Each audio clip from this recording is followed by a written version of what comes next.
If you're wondering whether Danville's property values have maintained their upward trajectory over the last year, or if the market started to cool, and you're curious about what's in store for the real estate market in 2025, don't go anywhere. We've got answers to all of your questions, plus critical tips for buyers and sellers to navigate today's ever-evolving real estate market. I'm Jenn Collins with the Jenn Collins Group, your real estate expert and local guide to living in Danville and the surrounding East Bay communities. If you want the inside scoop about real estate in the East Bay, plus tips on buying, selling, and investing, hit that subscribe button and tap the notification bell so you never miss a video. Danville is one of the most desirable places to live in the East Bay, offering top-rated schools, a charming downtown, incredible parks and trails, and a relatively easy commute to San Francisco and Silicon Valley. But has the market shifted, and what does that mean for buyers and sellers right now? In this video, we'll break down everything you need to know about what's been happening in the Danville real estate market. So whether you're moving to Danville, living in Danville, or thinking of leaving Danville, you'll have all the facts about what's happening in our local market. So let's jump right in. It's February 2025, and last month, Danville had 44 homes for sale at the end of January. That's up just one home compared to January last year, so basically flat. Last month, we had 51 new listings come on the market throughout January. This is up substantially from December's 14 new listings. But I'm not saying that to shock you. What I want you to know is that that's normal in our market. December tends to have the fewest listings of any month throughout the year, because many homeowners take their home off of the market during the holidays. The real number to compare January's data to is the previous January. And while new listings were still up this year compared to last, 34 new listings in January of 24 compared to 51 in January of 25, it's not nearly as dramatic a number as the month-to-month number. So inventory is trending slightly higher compared to last year. If this year is typical, which I expect it will be, we'll see inventory continue to increase until May or June. Then we'll see a decrease in inventory in July and August as many residents head out of town for end of summer vacations. Then in September, we see a little bump up in inventory again, with the year concluding as inventory declines throughout October, November, and December. This is a very typical year in our real estate market, and one I expect to see this year as well. So how long is it taking a home to sell these days? The data here tracks really similarly to inventory. The month-to-month comparison is pretty dramatic. In December, it took homes 40 days to sell, compared to 32 days in January. But the year-to-year numbers are much closer, with 29 days in January of 24 compared to 32 days in January of 25. The current median asking price for these homes for sale is $2,498,000. Let's talk for a quick moment about prices. In our reporting, we always use median prices. As a reminder, the average price is calculated by adding up all of the home prices and then dividing by the total number of homes sold. This can give you a skewed result when you have outliers in either direction, which in this area we typically will. On the other hand, the median price is the middle value when all of the homes are ranked from lowest to highest and will give you a more accurate reflection of a typical price. In our case, our current median price is $2,498,000, but the current average asking price is $3,058,000. That's because of two $12 million estates that are on the market.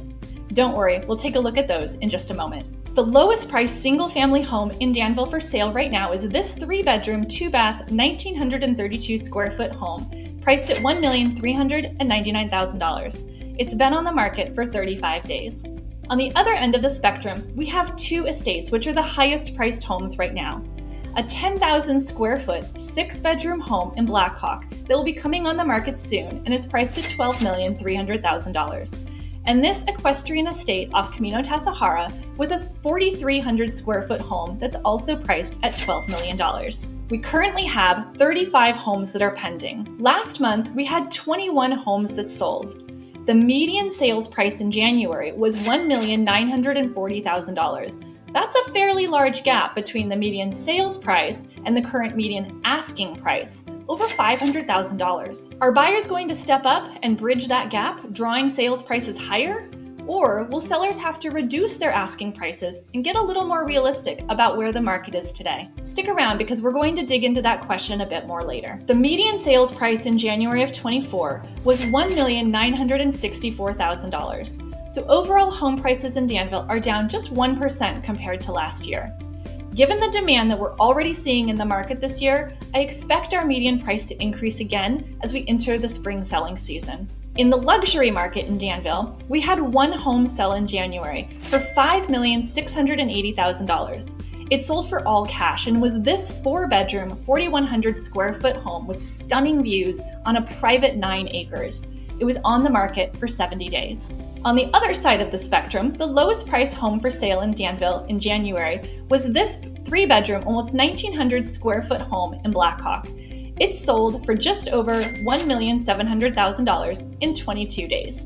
You might be wondering, are bidding wars still happening throughout the market? The answer is yes, but not as frequently as in recent years. Last month, 52% of sellers received multiple offers on their home, but only 23% had more than 3 competing buyers. The highest number of offers on a home last month was 6 on this beautiful home in Greenbrook. It sold for $240,000 over its asking price. Are we still seeing a lot of cash buyers in today's market? Yes. In fact, 23% of the homes last month that were sold were purchased for all cash. That's up from 20% in January of 2024. And what we're really seeing frequently right now is some very large down payments on homes, so buyers can reduce their monthly mortgage costs given today's interest rates. Of course, not everyone is looking for a single-family home, so let's take a look at the condo and townhome market too. There are currently 23 condos and townhomes available for sale in Danville. The median asking price is $1,100,000, and so far they've been on the market for an average of 24 days. There are currently 13 condos and townhomes that are pending. In January, we had 5 condos and townhomes that sold. Here's where the numbers are substantially different from what's currently on the market. Last month, of the 5 that sold, they were on the market for an average of 60 days. The median asking price was $905,000, while the median sale price was $890,000, or 98% of the asking price. The sale prices over the last month are substantially below what the current asking prices are. Does that mean that the market has improved dramatically? Not necessarily. The homes on the market haven't found a buyer yet. Once they do, we'll be able to compare the sale prices to get a more accurate reflection of the current market. It could be that buyers will agree to these higher prices, or it may be that these homes will sit on the market and sellers might need to adjust their price expectations. How does all this compare to January of 2024? Last year, we had 6 homes that sold, and they were on the market for 29 days.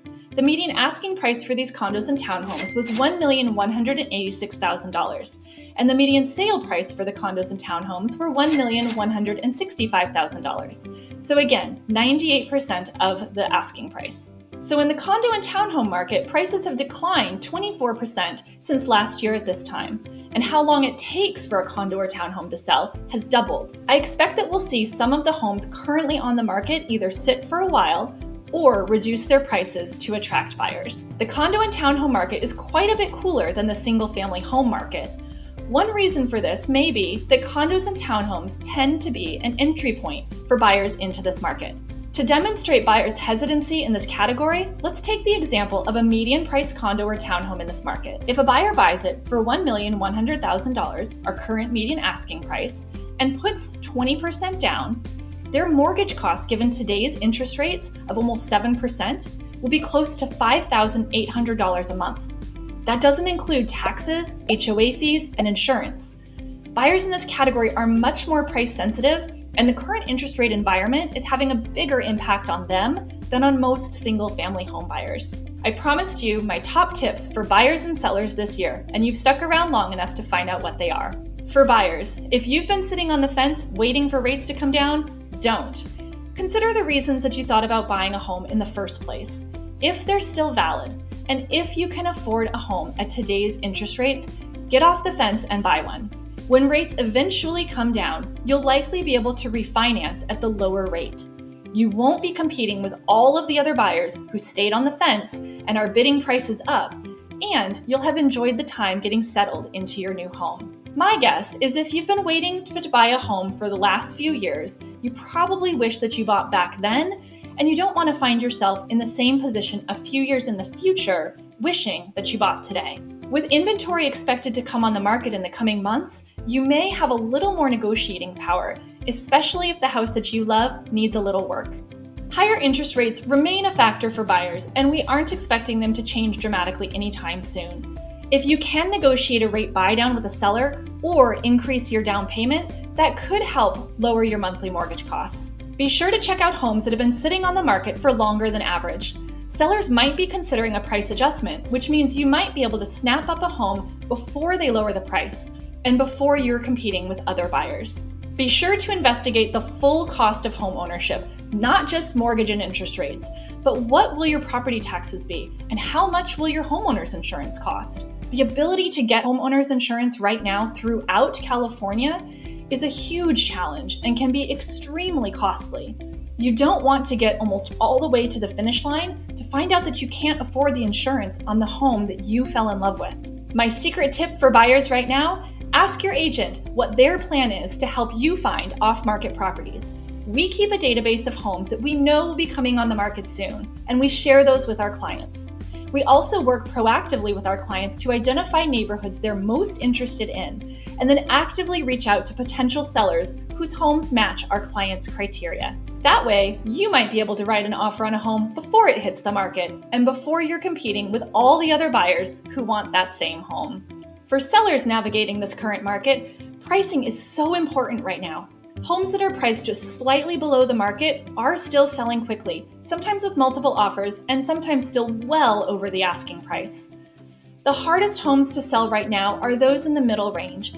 They aren't opportunities for investors to fix and flip because there's not enough return on investment for them.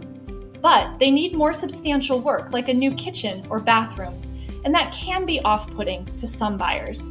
If that's your home, you'll need to come up with a clear plan for improvements that will give you the most bang for your buck, as well as a comprehensive marketing strategy to get your home in front of the most buyers possible to give you the greatest chance at a successful sale. Be sure to be realistic about your prices. Buyers are starting to have more choices, and overpriced homes are getting ignored. If your home sits on the market for much longer than average, buyers tend to think something's wrong with it and will discount it, even if there's nothing wrong. As you get ready to sell, you may want to consider making some small improvements. Fresh paint, choose a white and ask us which one, staging and curb appeal matter now more than ever. And my secret tip, we would love to help you choose some of these finishes to make sure you attract the most buyers and get the best price for your home. I recently met with a seller who insisted he would make all of these decisions himself. And let's just say that his home is appealing, but probably just to him. It's a mashup of finishes and patterns and styles, and sprinkled with what is the most outdated color right now, gray. When we help our clients sell, we help them choose finishes and styles that will appeal to the most buyers. It may not be what you love, and that's okay, but it is what buyers are looking for and will get you the best results on your sale. So what will prices do this year? Prices in the Danville market decreased by about 1% compared to January a year ago, and it's taking homes 22 days longer to sell than it did a year ago. However, we're starting to see buyer activity increase in the market as we enter our spring selling season, and as buyers continue to adjust to the reality of these higher interest rates. If the Fed reduces interest rates even slightly, we could see buyer demand strengthen even more, pushing prices yet higher. I don't think we'll see the kind of appreciation this year that we've seen in recent years, unless we get some real interest rate relief.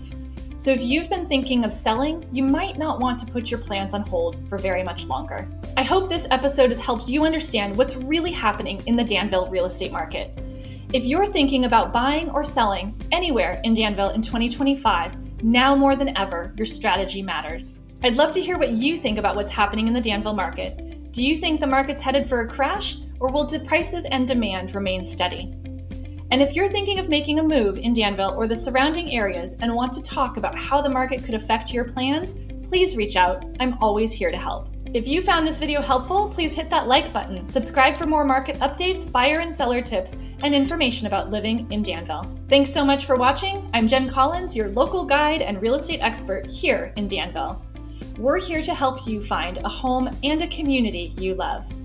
I appreciate you spending some time with me today, and I look forward to seeing you in the next video.